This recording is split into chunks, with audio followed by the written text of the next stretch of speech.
IVM.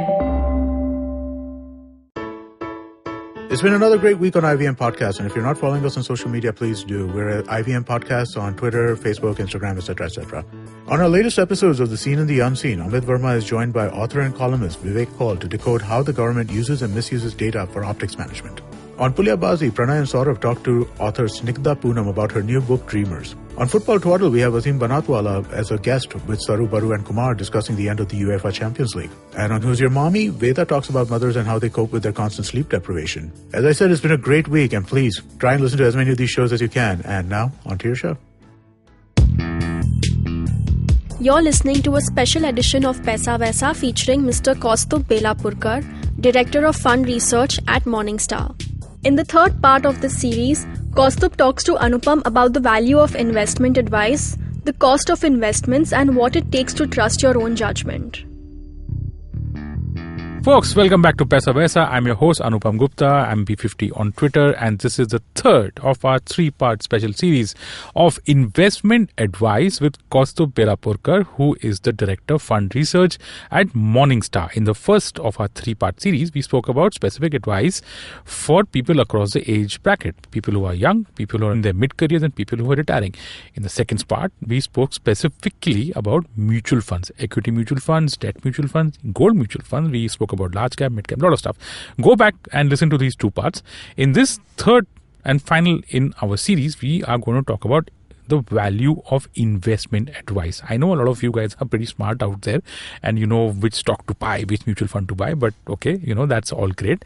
But I think that this is a very important question because the cost of investments, whether it's through a mutual fund or whatever it is, there is a certain cost to it. And we're going to talk about whether you should trust what it takes to trust your own judgment, what's called direct investment, or should you go through a financial advisor. So, and folks, just a small note, we are talking only about mutual funds out here. Okay, I'm not going to go into insurance and stuff like that because that's a totally different topic. We're going to talk about investing in mutual funds, could be debt, could be equity, and whether you should do it on your own or whether you should do it through a financial advisor. So, Kaustubh, welcome back to the show. Tell me about this. Direct investment or financial advisor. Okay, what do both of them really involve? And then we'll get into costs of both. Okay, sure. All yours. So, thanks Anupam for having me over again. Thank you. So, I think that's a question that every investor needs to ask himself or herself. Mm-hmm. A, do I have the knowledge? Mm-hmm. B, do I have the time?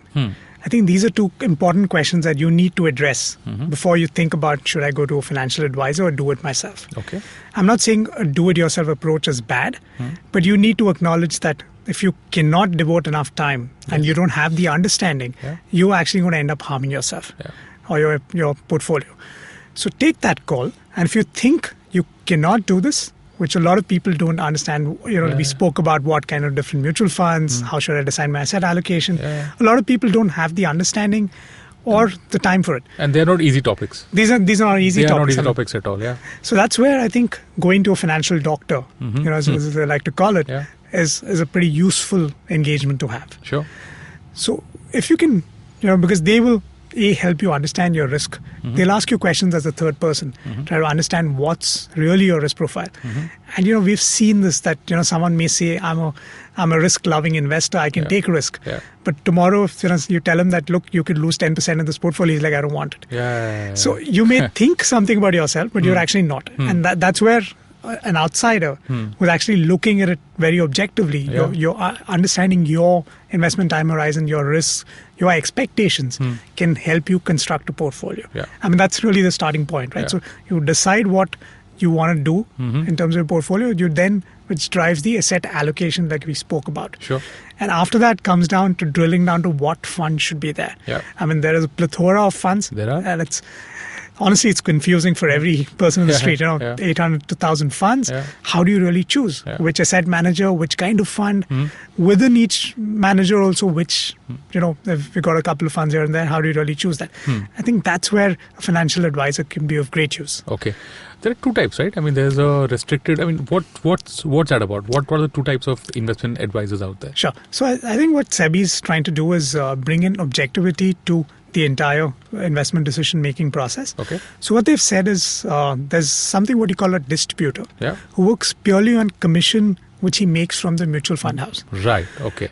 and he needs to disclose upfront that, okay, I'm going to be getting XYZ sort of commission, because it could be a conflict of interest, right? Yes. Where he may choose not to give you the best product, That's right. but actually give you something which makes him the most amount of money. Of course. So that's something you need to be careful about. Yeah. So that's the distributor variant. What service does he offer? He makes my life easier by by helping me open an account. Or how does that work? Yes. So what he does, right now, and let me articulate that SEBI is still looking at a clear distinction between the two, and they haven't done that. Right now, distributors also give advice. Okay. But obviously, SEBI is looking to do away with any form of advice, and they've recently again amended a paper around that. Okay. But as of now, a distributor would do everything. Okay. So he would give you advice what funds to buy, understand your risk profile, and also populate the funds, help you with executing transaction and tracking your portfolio. But the main difference is I don't pay him a single rupee. He gets his money from the AMC. From the AMC. Okay. But like I said, it's important to understand that he is earning money from the AMC, so you have to always be on top of your portfolio. Yeah. And it's important. That's important. So you need to ask him, okay, who's paying your bills? Is it the AMC or are you paying the fees? Go on, please. And the second class, which has very recently been adopted by SEBI, is called the Registered Investment Advisor. Okay. Or the RIs as they're called. Yeah. So they essentially do not get any fees from the asset manager. Right. They're supposed to charge the investor for the advice they're giving. I think this is a concept is yet to catch up for a bunch of reasons. One is, like you rightly said, the investor does not pay anything to the distributor, while actually from the back end he is getting charged, but he doesn't see it optically, so he doesn't mind it. But for an RIA to go and ask a client that for fees, it becomes a little bit of a sticky point, because they've been used to that model where they don't really pay anything upfront. But I think that will change, and we've seen that in the developed economies where people actually move to an RIA model. It'll slowly happen because it takes away that conflict of interest which could potentially exist. Sure. So in an RIA model, he gets you into a direct plan. Correct. So there's a regular plan, the distributor plan, and there's a direct plan. Now the direct plan can be cheaper anywhere between 20 basis points if it's a debt fund, all the way up to 1% for some of the equity funds. Okay. So that's 1% saved every year if you get into an equity fund. And if fund. you're doing 25 years, that's 25% of your profits that could easily get chunked. Folks, that's a big cost. Okay, go on. Yeah. So that's really the decision that you need to take. A few things that you would probably want to look out for in terms of an advisor: clearly understand his creds. Yeah. If he comes through a reference, nothing like it, because then Always someone's best. already worked with him. Yeah. But if you're going out searching, try to understand his credentials. Always be on top of your own portfolio. So obviously they will give you advice, and the right advice hopefully, but do not be ignorant. You need to finally, it's buyer beware. So you need to be on top. You need to ask the right questions.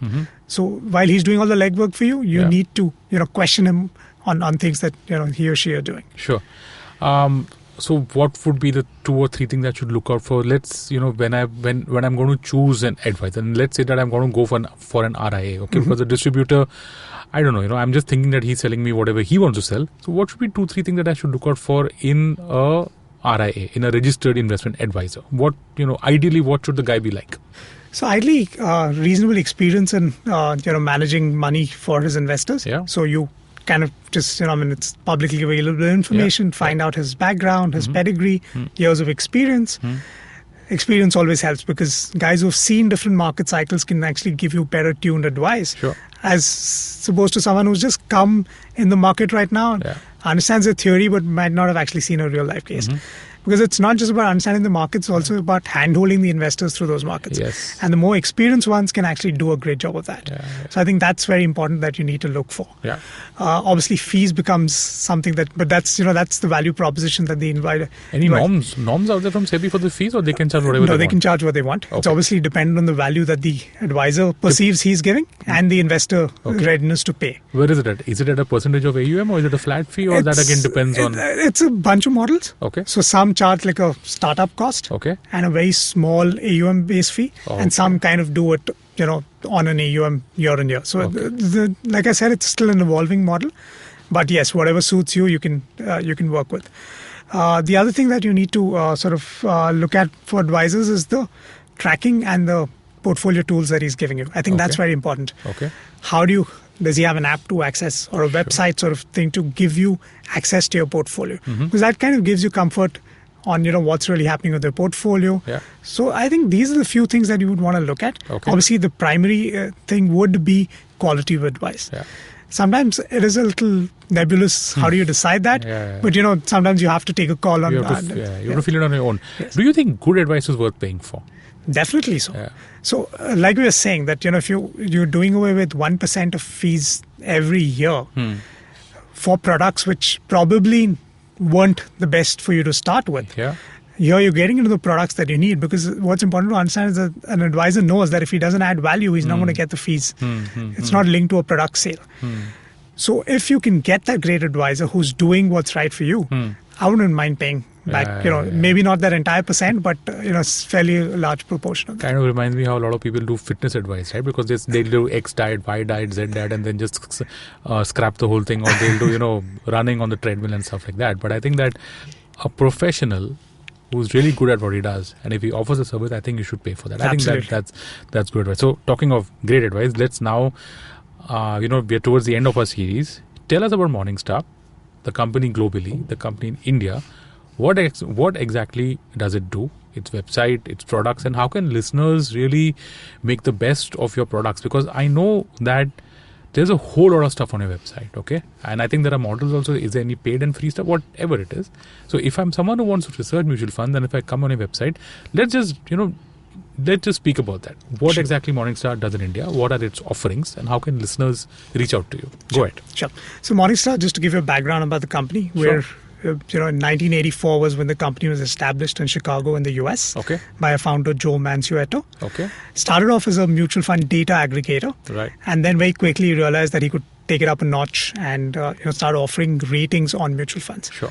Those were quant-based ratings, or what we call our star ratings, which are very popular across the globe, even in India, which give you a perspective of how a fund has done on a historical basis.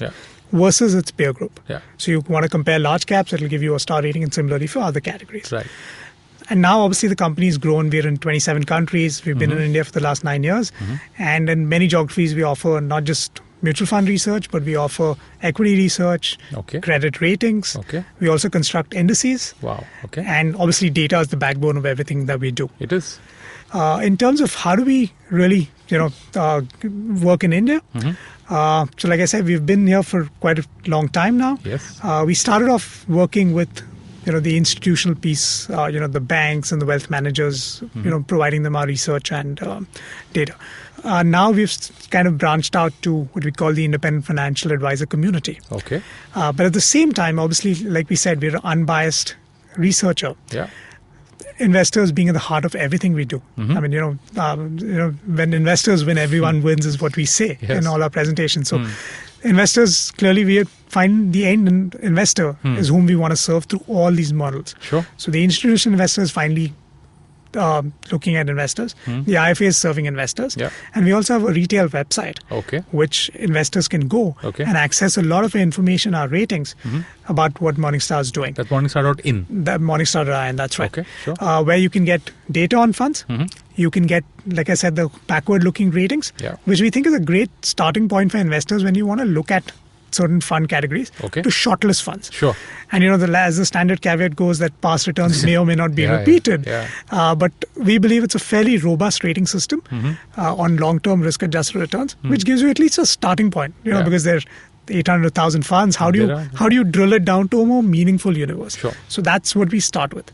We also have a nice value-added rating, which is called the qualitative or the analyst rating, which we put out. Okay. It's on a smaller set of funds. Okay. But essentially what we do is we actually go and interview managers, question them, cross-question them, try to understand what their philosophy of investing is. Wow. Okay. And try to understand that, is this performance that they've given, is that luck or is it skill? Right. Okay. And what are the sources of alpha for the manager? That's interesting. Okay. So, we really put, and this is again, we've been doing this globally, where, this is like a forward-looking outlook on the manager. Do we think he's going to continue to do well, or is he going to fall off the cliff at some point? Sure. So I think that's another useful rating where investors can go and see. Again, it's a 5-point scale from negative, neutral, bronze, silver, gold, which gives our conviction levels on managers So from a forward-looking perspective. So ideally, a sample comparison would be a fund that has been around for 10 years, okay, which has been doing reasonably well, versus a fund which is say 5 years old, which has been doing phenomenally well. Right. So you want to just check how this performance actually measures against each other, right? That's right. Has the guy who's just 5 years old, has he actually struck up on some formula,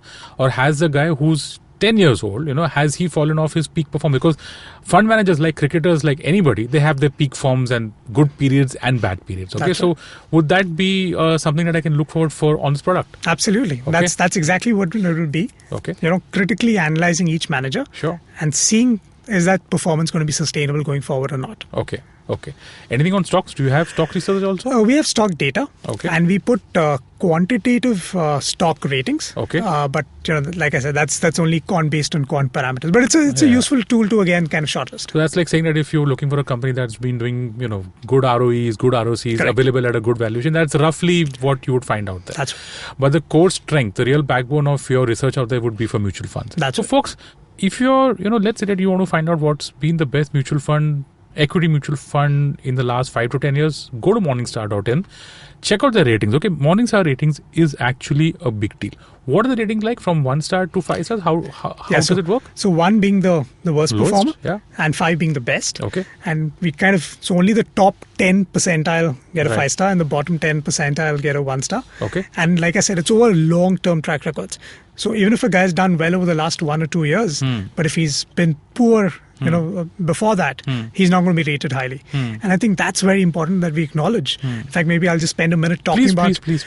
Yeah. So typically, the standard methods of calculating risk-adjusted returns is you look at standard deviation. That's right. But I think what people fail to acknowledge is when you're looking at standard deviation, you're looking at positives and negatives from the mean. Yeah. But if I'm an investor, I hate the negatives. Yeah, of course, yeah. I don't mind the positives. Positives, yeah.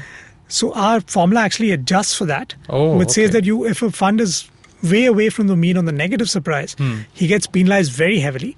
And on the positive, there's like a marginal decreasing utility of excess positive returns. Because, beyond a point, you're taking additional risk to deliver every single unit of positive. Okay, that's interesting. So what it does is then it takes two more consistent performing funds and awards them vis-a-vis a fund, which probably if you just look at point-to-point returns, they look the same. Exactly. But the part of the returns have been very different. Where one guy's been all over the place, the other guy has been pegging it consistently.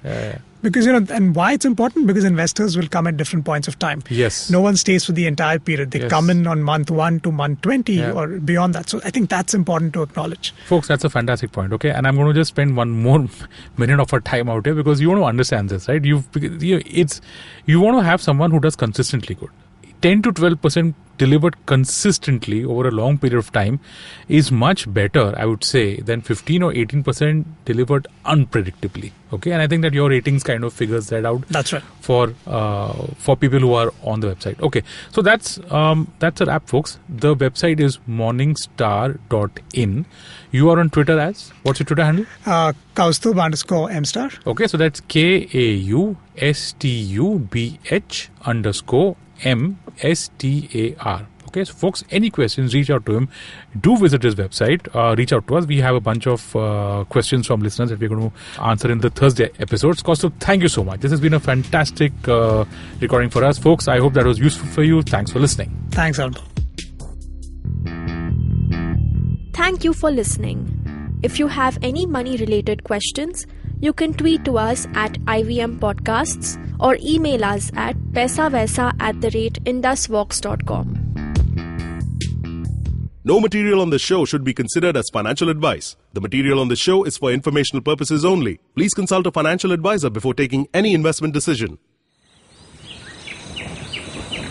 As you can see, we have a podcast listener in his natural habitat. Millions of years of evolution have led him to this point. He's on his way to work, and listening to podcasts makes his miserable day better. He will now head to work and use all his knowledge to communicate with other colleagues and possibly future mates. You can find more of his species on ivmpodcasts.com, your one-stop destination where you can check out all the coolest Indian podcasts. Happy listening.